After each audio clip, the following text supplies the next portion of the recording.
Hola chicos, espero que estén bien. Este video es para explicar o darle continuidad al tema que ya habíamos iniciado en clase, que es la sumatoria de vectores.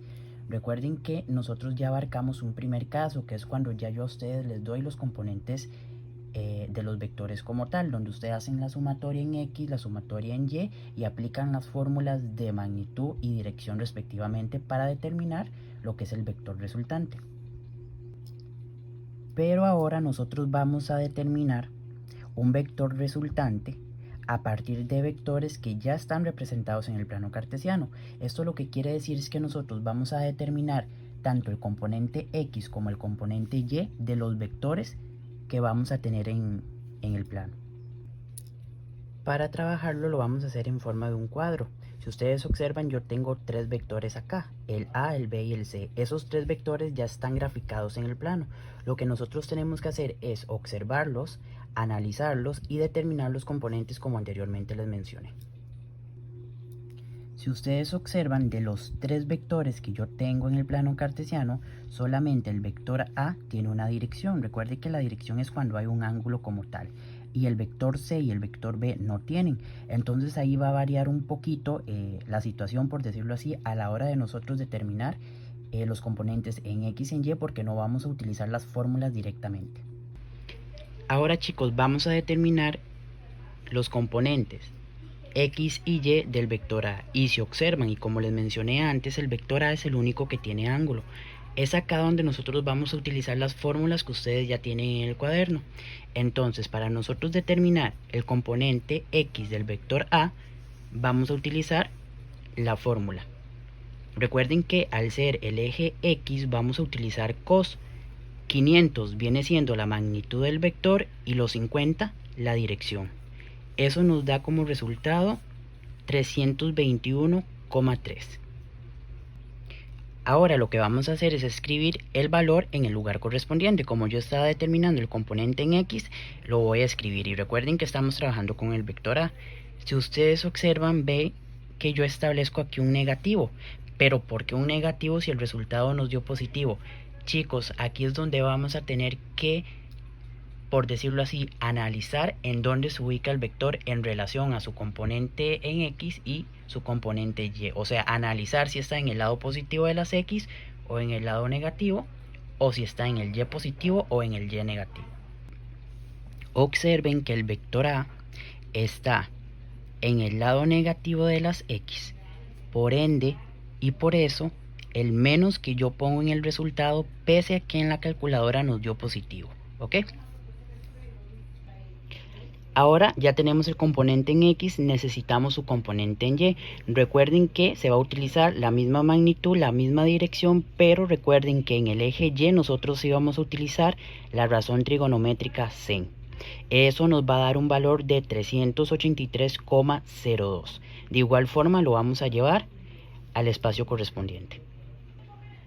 De igual forma nosotros vamos a tener que analizar si va a ser positivo o negativo. En este caso, como es el componente en Y, y si observamos nuevamente el vector, podemos ver que está en el lado positivo de las Y.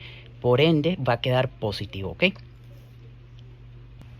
Una vez listos los componentes en X y en Y del vector A, vamos a trabajar con el vector B. Si ustedes observan, el vector B es uno de los que no tiene ángulo. En este caso, chicos, no vamos a utilizar las fórmulas que utilizamos anteriormente. Acá solamente vamos a analizar en dónde se encuentra el vector y el signo. Entonces, si vamos a determinar el componente en X del vector B, observen que el vector B está acostado sobre el eje X y está acostado sobre el eje positivo. Entonces lo único que vamos a utilizar es la magnitud del vector, que serían los 400. ¿Ok? ¿Cómo vamos a observar nosotros o determinar el componente en Y? Si ustedes observan, no tiene un componente en Y, él está acostado sobre el eje X. Entonces eso quiere decir que al estar acostado sobre el eje X, no va a tener un valor en Y, entonces su componente en Y va a ser 0. Ok, recuerden que este 400 es positivo porque está en el lado positivo de las X. Haremos lo mismo ahora con el vector C. Si ustedes observan, el vector C está acostado sobre el eje Y. Eso quiere decir que al estar acostado sobre el eje Y no va a tener un valor en X. Entonces quiere decir que su componente en X va a ser 0, ¿ok? Y en el caso de su componente en Y, como se los mencioné antes, como está acostado sobre el eje Y, va a mantener su misma magnitud, o sea, su magnitud va a ser la misma, solamente que negativo, porque vean que él está en el lado negativo de las Y.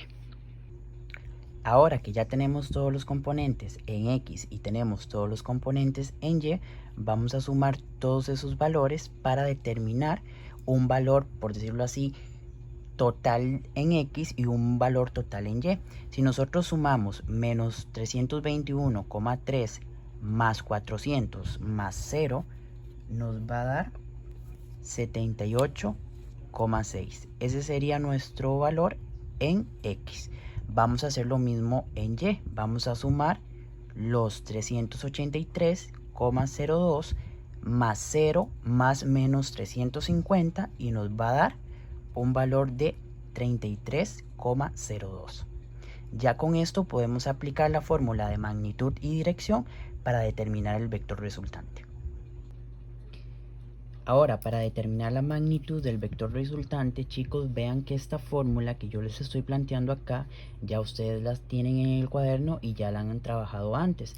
Entonces, lo único que nosotros hacemos es reemplazar los datos que ya habíamos averiguado, tanto en X como en Y, respectivamente, y nos va a dar que la magnitud del vector resultante es 85,25 metros.